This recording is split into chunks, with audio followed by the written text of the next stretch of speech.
धन्य निरंकार जी, आप जी कैसे हैं? आशा करती हूँ कि बहुत अच्छे होंगे। और दासी ज्ञान लेने के बाद दासी को बॉम्बे जाने का मौका मिला तो सासंगत जी उस टाइम दासी के हाथों में गिल्टी हुई थी और उसकी इलाज चल रही थी। तो सासंगत जी उस टाइम बॉम्बे भी जाना था। उसी टाइम डॉक्टर ऑपरेशन का भी डेट डाल दिए थे।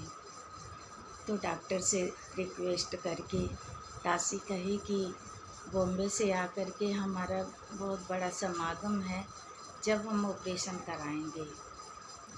तो सासंगत जी दासी बॉम्बे चली गई। अब वहाँ पे तीसरे दिन का समागम था और सभी लोग बैठे हुए थे, परिवार में भी।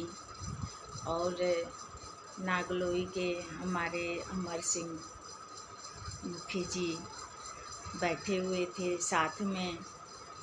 और यही बातें होने लगी कि दासी कहने लगी कि मुखी जी आप आशीर्वाद दीजिए कि ऑपरेशन ना हो।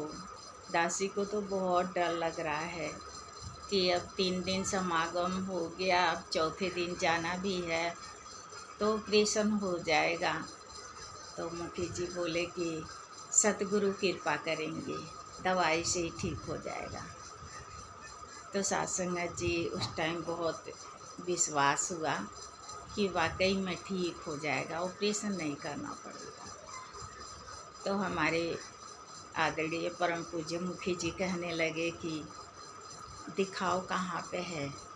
अब दासी हाथ दिखाने लगी तो दिख ही नहीं रहा। फिर महापुरुषों जी बोले उस हाथ में देखो, चूड़ी हटा कर के देखो, यहीं पे था गिलट गोल सी। तो सासंगत जी चूड़ी हटा के भी देखी तो नहीं था।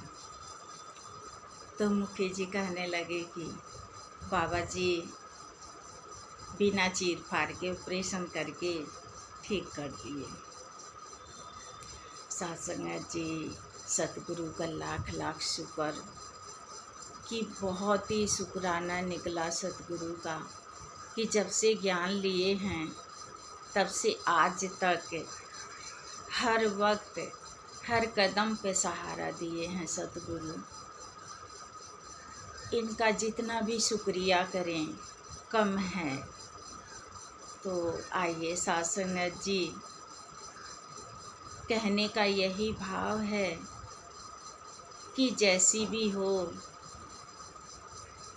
परिस्थिति, एक सी हो मनोस्थिति, कि सासंगत जी दुख आए तो घबराना नहीं चाहिए,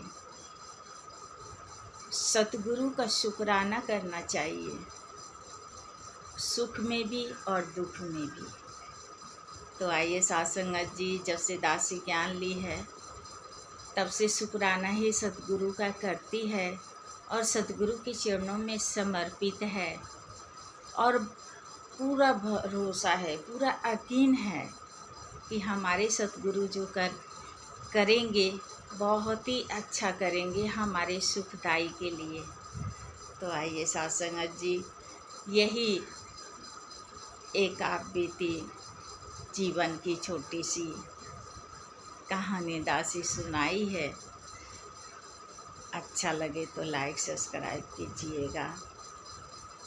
तो इन्हीं वचनों से क्षमा चाहेगी दासी। धन्य निरंकार जी।